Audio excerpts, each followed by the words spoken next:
Hello, I'm Chris Williams from Read Comics They're Bad For You, the name of my YouTube channel. Or if you're watching this on BitChute, the name of my BitChute channel is Comic Freak. Today we're going to be talking about this article. Star Wars actors could try being positive about the movies they're promoting. Apparently the lamestream media isn't content going after people who post videos online or basically speak out about how the Star Wars movies are basically becoming worse and worse with the agenda politics. But now the media is going after the actors themselves when they say the movies they're working on are just plain horrible. But we'll learn all about it as we read this article. In case you've missed it, the Star Wars The Rise of Skywalker press tour is well underway. In advance of next week's release, and perhaps in response to the ridiculously overblown controversy over The Last Jedi's bold story choices everyone be dumping on The Last Jedi, John Boyega referred to the film's creative choices as a bit iffy, craving more story for Finn and a stronger dynamic between various new lead characters. Director J.J. Abrams softly criticized Rian Johnson's meta approach to the film, saying, "I don't think that people go to Star Wars to be told this doesn't matter." Mark Hamill has gone on the record many times about Luke's journey, often mentioning that he wished Luke had more scenes with the original trilogy characters. Everyone seems to have thinly veiled criticisms about the last film or two. In Hamill's case, the implication being that no, this will be better. Honestly, it's a shitty look.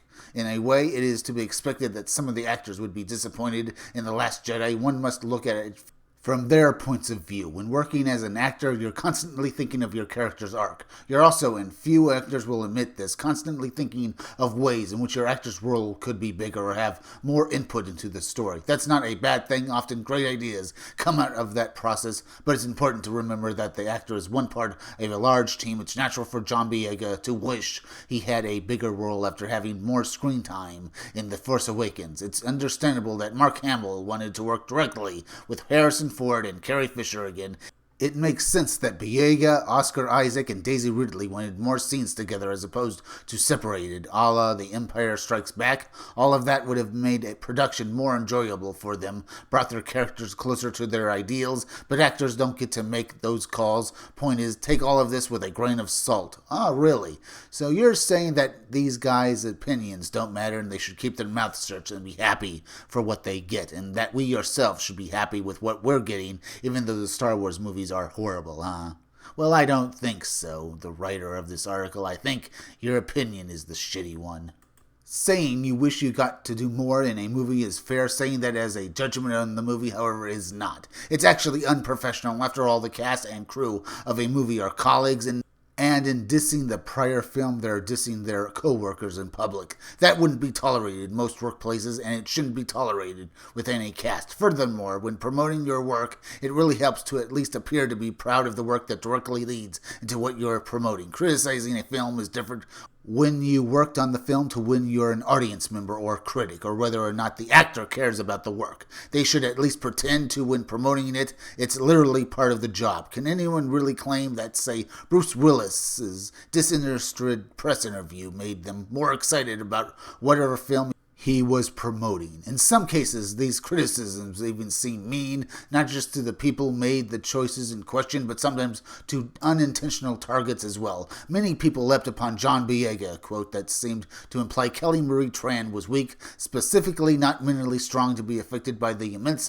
volume of racist and misogynistic attacks she received in the wake of The Last Jedi. Boyega has since come forward and apologized for his badly worded comments, but the whole scenario really speaks to how perilous it is to go negative in public. Better to move on and promote your damned movie.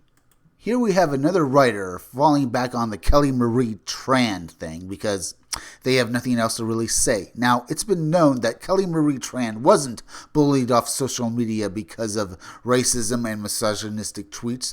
It bothered her that she couldn't really take all of the hubbub and, well, people suddenly paying attention to her, as well as criticism over her role in The Last Jedi. Not misogyny or racism. Whoever wrote this article really didn't do as well research. The other way to read this kind of carry-on is that even worse than unprofessionalism, it's cynicism. Taking massive public shits on the last one has become a de rigueur for many franchises these days, and the behavior generally seems to reassure people who hated the last one that this one will be different. We've seen it happen for film after film in the Transformers and Terminator franchises, and unfortunately those PR campaigns so routinely overflushed their present projects that even when new films came around that actually were better, Bumblebee and Dark Fate is better? That's funny. Respectively, audiences were turned off, burned by too many broken promises and bad movies. Even then, the PR rhetoric felt cynical, mean-spirited, and tried, even when it was accurate. Accurate? You mean like Dark Fate being a bad movie is accurate? Or do you mean that it was actually a good movie in response to Terminator Genesis? Either way, both those movies just blow. In Star Wars' case, the film people are dumping on what wasn't even that widely hated. Sure, there's a vocal group of people who despised it and plenty of people ambivalent about it, but it did enormous business and scored a cool 91% on the tomato meter. That's nothing. Its 43% audience score was largely gamed downward by bad actors. Say what you want about the film, but it's nowhere near the disastrous level of Terminator Genesis or Transformers The Last Night, neither of which scored well with critics or audiences. All this backward-facing negativity around a movie almost fanatically devoted to moving forward and avoiding violence just feels like a metaphorical middle finger to the film and to the franchise. Rotten Tomatoes, if this writer of this article doesn't know, and basically probably does but is lying, has been long proven to be in the pocket of the studios, so that score is legitimately wrong. The audience score, I would say, is right, because no one enjoyed The Last Jedi. They didn't enjoy the other movies he mentioned either, but The Last Jedi score looks real to me. The worst thing about all of this for the rise of Skywalker and for the atmosphere around is that it makes everyone tired of the discourse. Criticizing your own films in public creates negativity around the very idea of those films, and though it might give a few haters vindication, it's not going to get the general public excited to go to the cinema. Even if the actors dislike choices made in The Last Jedi, if they want to promote the rise of Skywalker, they should really pivot their answers toward the rise of Skywalker. The placatists thus far have dragged us back into the dreary 2017 mire of Last Jedi anger, which will only mean that we go to the new film with that weighing on our minds. John Boyega can say the ongoing info-fandom conflict is the most stupid thing in the world, and he's right, but in doing so, he's only feeding it. If Lucasfilm wants Star Wars to succeed, if it wants to avoid permanently ruining the atmosphere around its franchise, it needs a PR strategy that raises above that. Anger, after all, leads to the dark side. Now the writer falls back on meaningless buzzwords because that's all he can do, because this was a bad article so far. But let's finish it up, huh, folks? Star Wars' fandom has been a war zone for years now, and it's showing few signs of changing. It seems the only thing that could unite everyone at this point is if the rise of Skywalker somehow does the impossible and satisfies everyone. That's unlikely, and I say that with full respect to J.J. Abrams and his team, finishing not just a trilogy, but a 9-film saga, and attempting to tie up all the loose ends and satisfy millions of fans from multiple generations is a creative challenge that would surely daunt most storytellers, especially if they've never been good at endings. As Abrams admits, we'll just to see how that pans out. In the meantime, let's all just simmer down a bit whenever your feelings on The Last Jedi might be. Nobody wins in this fight. Take press interviews with a grain of salt rather than treating actors in the final word and taste. Look forward to what's next instead of stewing on what's past, and try to save what you love, not destroy what you hate. As I said, buzzwords, but it's not just buzzwords, it's spin. This guy can say nothing but say, if you're an actor, shut up. Don't do anything. Don't bring any attention to yourself, and don't try to destroy this movie, because if you do so, you're basically destroying my job, and that job is basically spinning the narrative to the studio's favor and basically trying to make a buck. So when bloggers and actors themselves get on criticizing The Last Jedi, you're taking money out of my mouth. So please, possibly shut up and let me do my job. That's what he's saying. He doesn't like the competition from anyone else.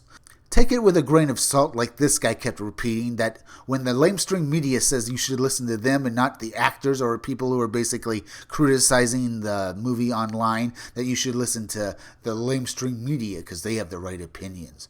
Well, I imagine to the SJWs, they all have the right opinions, and that's probably why we shouldn't listen to the old lamestream media anymore. If you like this video, though, subscribe. Make sure you're still subscribed because YouTube is currently doing a subscriber purge and an ad revenue purge, so make sure you're still subscribed. If you're watching my videos but you have not subscribed, please subscribe to my YouTube channel, Read Comics, They're Bad For You. Then go over to BitChute and subscribe to my BitChute channel, Comic Freak. Hit that bell for notifications, hit that like button, and leave some comments down below. And if you could you please share this video, share it on Twitter, and share it on Facebook, share it anywhere you think it would do the most good, because YouTube is not going around promoting their own YouTube creators anymore, and it would really help me if you could please share this video. And keep checking back in all my future videos for more information on my own upcoming independent comic book scumdogs. I'm Chris Williams, and I'll be back again tomorrow with another video or review.